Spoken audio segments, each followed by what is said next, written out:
Hello, and welcome to another edition of the Scenic View podcast. I'm Jonathan Owens, your communications director, along with Ardis Watkins, the executive director, and government relations director, Suzanne Beasley. Things are heating up at the legislature with the primary election behind us. We have a lot to talk about, so let's get to it.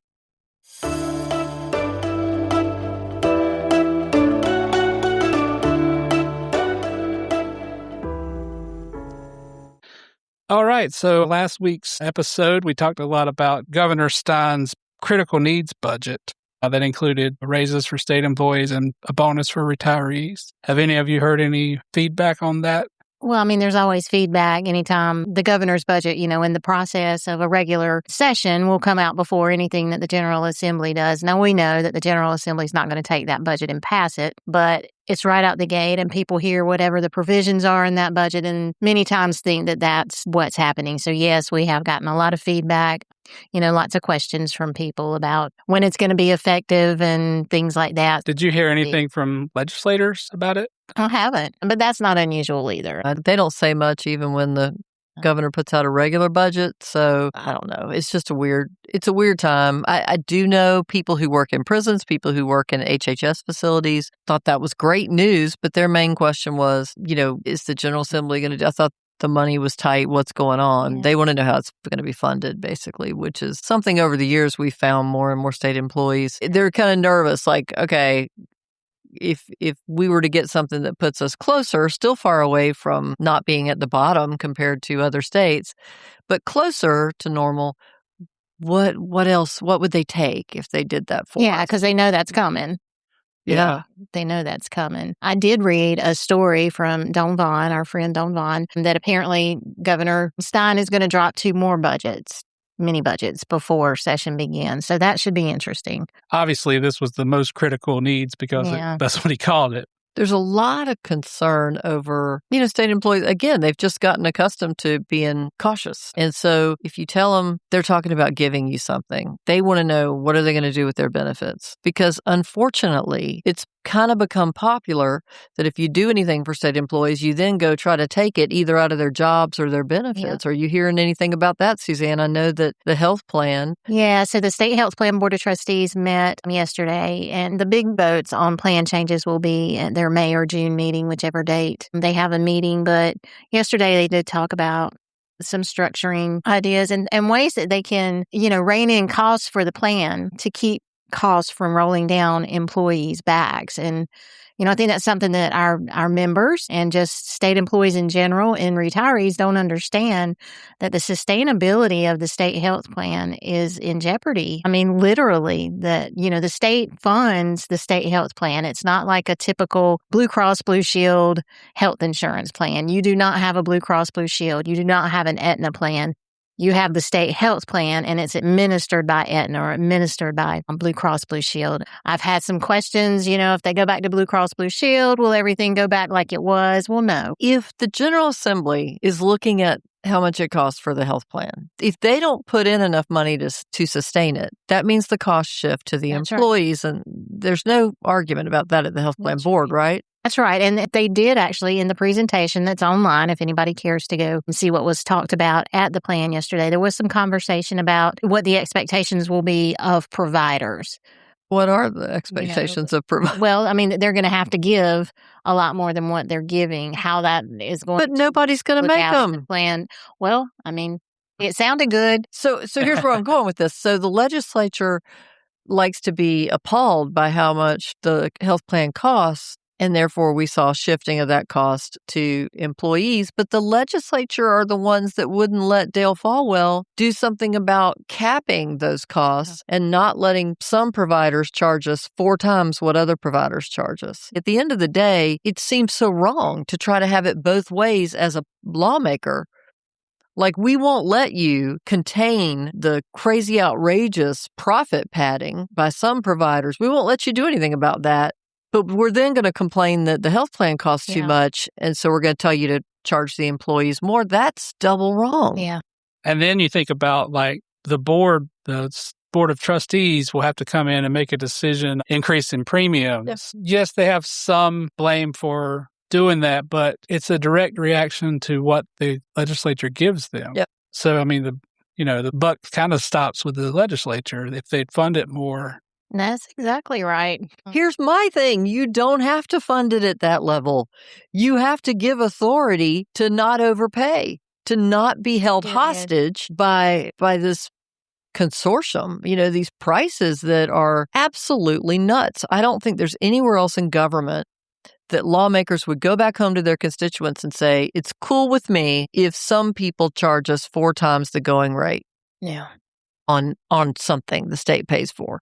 But on the health plan, that's exactly what happens in some cases. So to extend my narrative a little bit more then, it's up to the legislature to make sure we have transparency so we can see things like that, right? Which if they want to save money, that's one way they can do it. And the legislature, not this legislature, in fact, it was a democratically controlled legislature in the 90s, passed legislation to make sure health plan contracts, what the state health plan's paying to providers, is exempt from the Public Records Act. While our members, the state employees, have their salary and a bunch of their personnel file and all that stuff is considered vital to the public to know. These hundreds of millions, even billions paid to providers, that's sacred ground. We can't have that. The argument's been, we can't get a good price. We can't be competitive if they know what each other get. Wait a minute. If that were the case, we wouldn't have actuaries telling us we're paying some of them 4 times what, we should.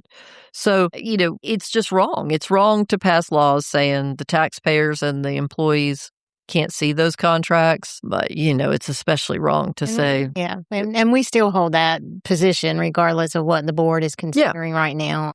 They always give us a minute to speak at these things. So we got one more chance to reiterate that is our position. Transparency in those contracts is the only way. So I have 2 other topics that are state health plan related. Let's just jump into those too. So this week we posted a story that the state health plan is not going to extend the contract with Aetna and it's going to go out for bid again. Right. And that blew up on our Facebook. Yeah, there was like 400 comments on that story. And you talked about it a little bit, but it seems like people think that, Aetna is our insurance, but that's not really the truth. That is not. So the state is self-insured. The state funds the structure of the state health plan. Then the state health plan has to hire someone for us to have a network to use and, to process claims. And so that's what Blue Cross Blue Shield did when they were involved with the state health plan, and that's what Aetna does now. Now, the previous administration also put it out for bid, and that's how the change happened from Blue Cross Blue Shield to Aetna. He was trying to, save some money. At that time, I believe the network just about covered every county in North Carolina. And, we thought the level of service and coverage and accessibility would be the same as Blue Cross Blue Shield. And that does not seem to be It ain't going to matter who's administrating your claims unless you have some kind of transparency and or a protection in place that you don't pay more than a certain amount to these providers. Because otherwise, the insurance company they don't have a dog in that fight. No. I mean, if they want to pay them 800% to have them in their network, why not when the taxpayers and the employees can't know about it? Yeah, so that led to lots of questions, which John was just referring to in those comments, because folks just don't understand that the difference between, the self-funded state health plan and a Blue Cross Blue Shield policy or an Aetna policy. And one thing that just kept coming up throughout those comments was just like prescription drug cost. There's a ton of issues with pharmacy benefit manager. Yeah. So that's coming. The bottom line with some of these exorbitant costs that members are experiencing is the cost of drugs is just crazy out of control. And I'll go back to that, what I was talking about, the sustainability of the state health plan. GLP-1 for weight loss, that was the perfect example. Those drugs cost a crazy amount of money for the plan to offer to members for your copay. So, the state health plan funding was going down the tubes by still offering those drugs. And that's why they had to pull coverage from those drugs, because the state health plan simply could not continue to pay, what the pharmaceutical companies were charging them. And that is across the board right now. That's national. Yeah. I mean, there's no easy answer for that. So it's not that Aetna went up on your drugs It's not that anything like that changed. It's just that the expense of the drugs has increased and the plan has limited funds. So let me press you just a little bit on that because I think I'm just a little bit confused. I like that Suzanne got so into that last. She was so into it. Her earrings were clanking around. John had to have her take them off. So if you heard clanking, it was some pretty earrings, but she was so upset about prescription costs. So what's the big deal? When we contract with Aetna as the administrator, don't we use Aetna's network? We do. So do we use the same tiers that they offer everyone?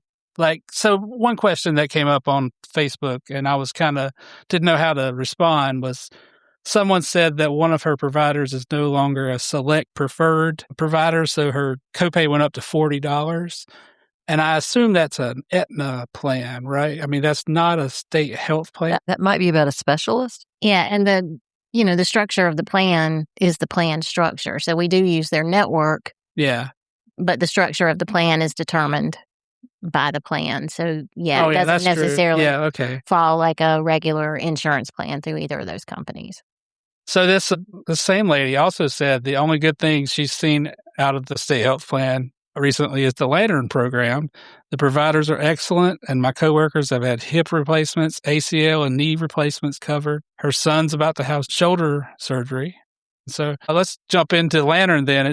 We also posted a few stories about that, and we got a wide range of responses to it. There was a lot of skepticism about Lantern. I think let's recap what it is, because sometimes people are just tuning in and don't know. So since October, we've been talking about this. It's a new program. Well, I guess it's not new. It's like 6 months old now, right? But it's a way for plan members to basically get surgeries for free through specific providers that sign on to this Lantern network. And the reason they can do that is through volume, for one, and also, I guess, guaranteed volume, I guess, for the providers. Yeah, right? And I think that was they formed the partnership with Lantern, obviously, to help with cost to the plan, as well as, benefit state health plan members' pocketbooks. But it's voluntary. That's the biggest misconception, is that you're forced. Yeah, there's just some confusion around that period. And I noticed in some of the comments too. So here's the example. You need shoulder surgery. You need a non-emergency shoulder surgery. So you can plan for that. So you call Lantern, and you guys are going to have to pick up the phone and call them to get the information that you're asking for from Lantern.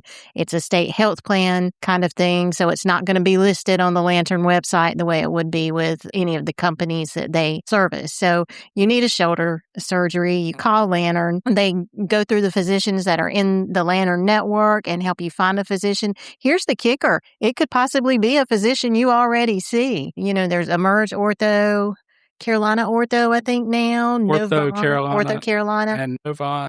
Yeah, so they're building the network, and that's tons of providers. So your doctor may actually be one of the providers that. And if they're not, you could mention it to them, and maybe they would. Now, here's the thing, because people have also had concerns about quality of care. You say free, and right. Why would somebody give it for free unless they just can't get patients any other way? Exactly, and that's not exactly the situation there. But Lantern also has a very stringent process for vetting the physicians that are in their network. So you might be surprised who doesn't make it.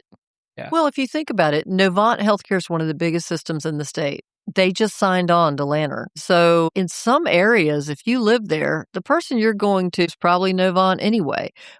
The difference is they've agreed not to take an outrageous amount, but to take an amount that would give them a profit without gouging the health plan. Exactly. And so they can give it to you for free, because before that, you were going to go to somebody that might gouge the system. And there was some concern on Facebook too about steering state health plan members to it. Well, yeah. Yeah. That's the whole point. Voluntary steerage. I mean, And I go right back to the sustainability of the plan.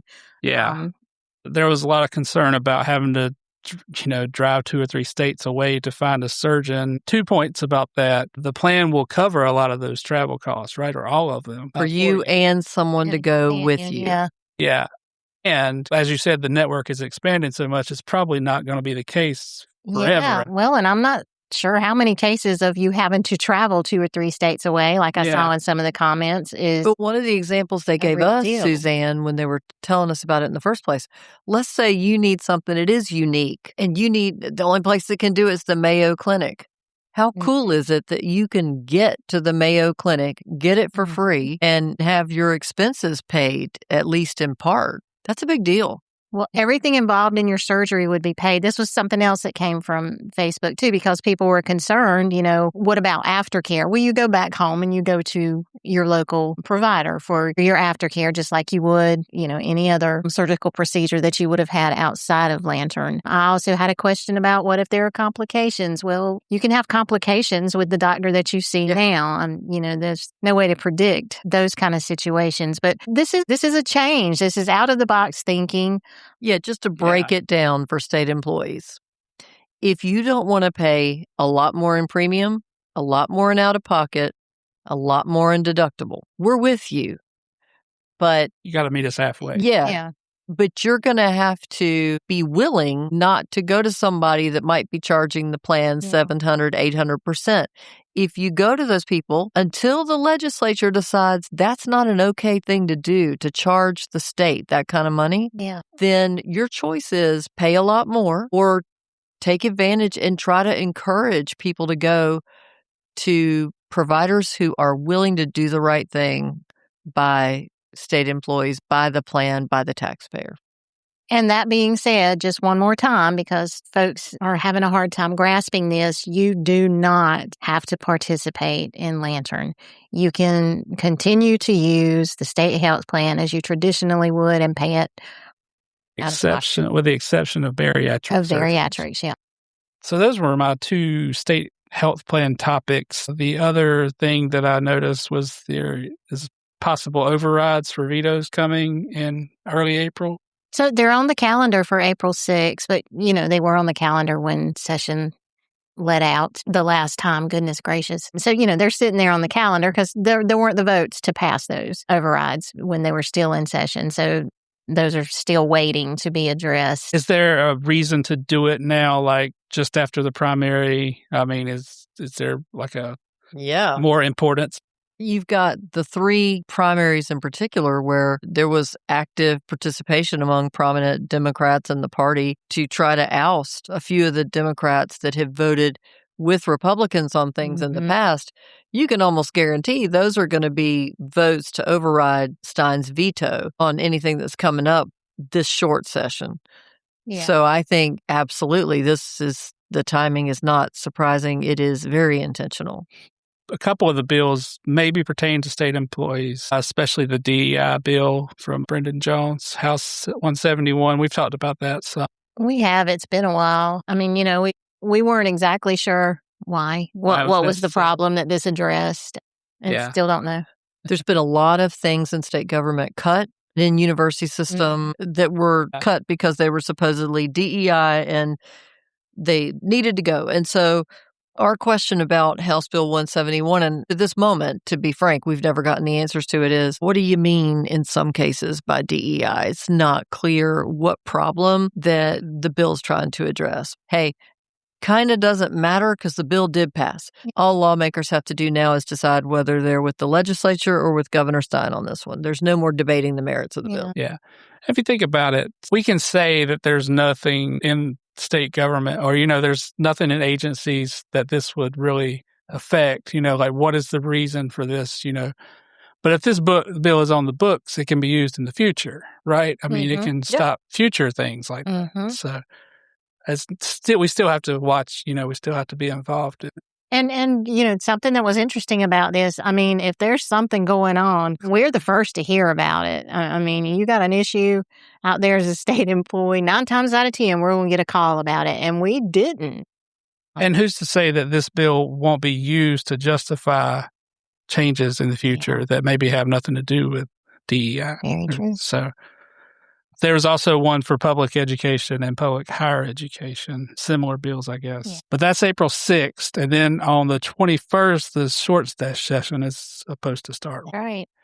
And as we did last week, we can give a recap on the primary election The only one that is still up in the air, and probably the most important one, Senate District 26, between Senate Leader Phil Berger and Rockingham County Sheriff Sam Page. Right now, Page still leads by 23 votes. Senator Berger has called for a recount that started Tuesday, right? That's right. And then that was in Guilford County and then Rockingham County on Thursday. Senator Berger obviously has every right to do that in this situation, and we wouldn't have expected anything other than him calling for a recount. I did see that Berger sent a letter to the state asking for a hybrid type of recount that identified 220 ballots specifically. Yeah, I was reading about like overvotes and undervotes. Yeah. Which, where people maybe marked two candidates when they voted in the same race or didn't vote, didn't mark anyone for one race. So when that happens, then they can reconsider that ballot. They have to reach out to the voter to clarify, but, those are... But the State Board of Elections is not going to do that. And also, he had filed legal protests over 13 ballots on Tuesday.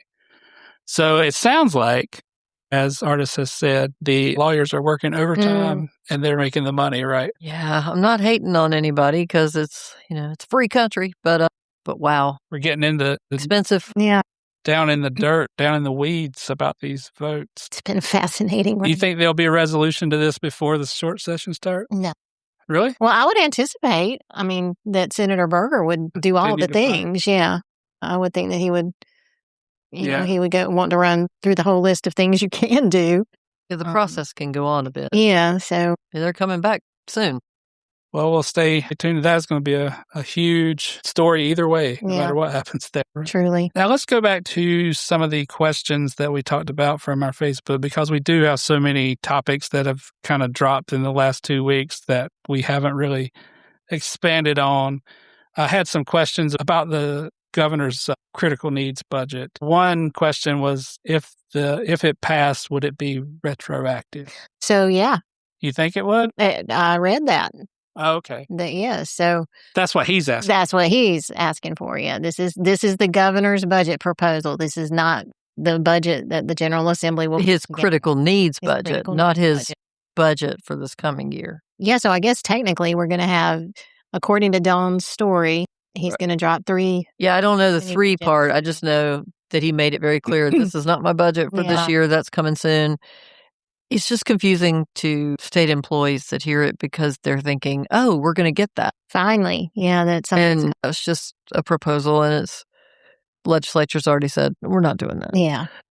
But we want to make sure they don't skip a budget. And I think that was Stein's whole point. Yeah. Don't skip a budget. Yeah, exactly. So, yes, Governor Stein's budget, there was language that says it would be retro to July of last year. But in practice, they're not going to pass that budget. Right. So any budget they pass, do you think it'll include retro? What we're going to be asking for in this coming budget is, it's again, instead of your election year 2 to 3% raise, we're going to be asking for 5 to 6. And instead of, giving COLAs, because what we're stuck with for retirees is a one-time amount, which was in the critical needs budget. But instead of, a piddly amount, it's going to need to be much more significant because they didn't get an amount last year. So they're even farther behind. Yeah, we're not going to forget about last year. Our members haven't forgotten about last year. So we can't just pretend it didn't happen. Yeah. And when I say last year, it's actually the one we're currently in until July 1. Yeah. Okay. Well, another question was, it's one that we get every year, and I think it's the same person that does it every time. But it's always, guy, he'll be like, as I always say, how will you pay for it? How will we pay? Well, the revenue projections are coming out soon. Like next week, next week? So we'll know. What kind of money are we even looking at? Yeah.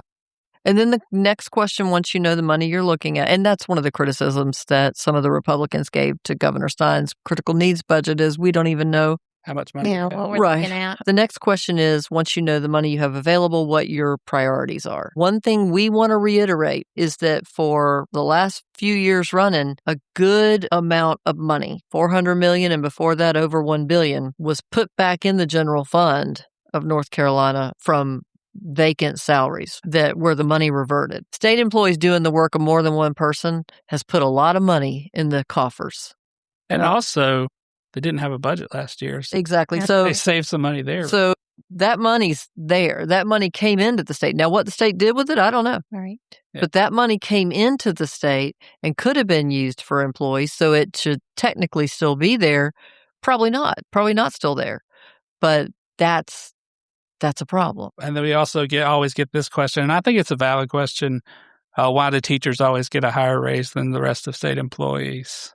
Because as one person who years ago used to lobby for teachers told us, I lobby for mom and apple pie. Yeah. Who's not mad at teacher? Everybody's had a teacher. Most people have not had contact with the person who makes sure that what's on the can of pesticide on the ingredient list make sure that that is, in fact, what's in the ingredients and not something else that'll harm your family. Those are faceless bureaucrats to most taxpayers. And it's real easy to, if you're a politician, to rile up the taxpayers against public employees.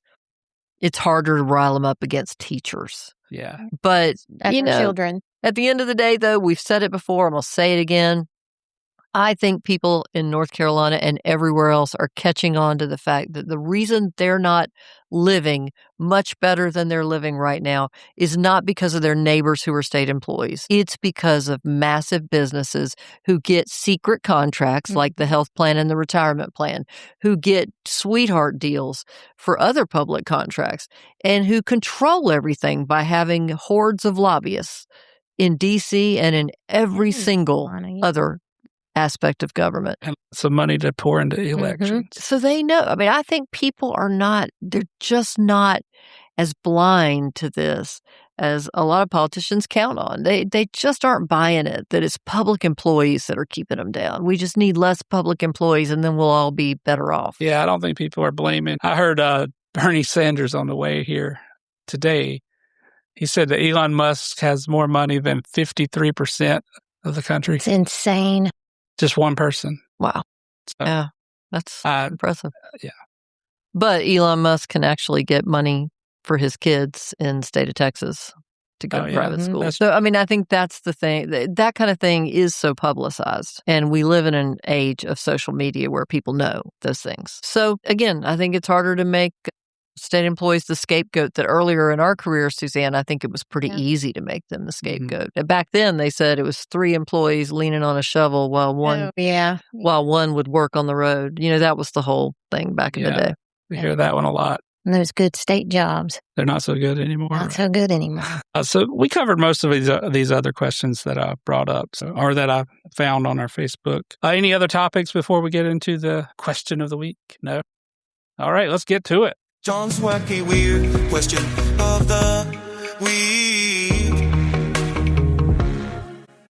And if you haven't noticed, Sammy Klein is not here today, so I'm trying to man the board over here, and I'm doing as best I can, but she's clearly better than I am. Are you going to fill in? I think it's going smoothly. Say what? Are you going to fill in for a Gen Z moment? Oh, no. We'll have a millennial moment. Who's your favorite? Sammy is on vacation, and I'm sure we won't hear anything about it when she returns. Well, probably not. No. And actually, it'll be probably just me and you next week. Yeah. So Ardis has prior commitments. We're going to get wild. It's going to be an interesting...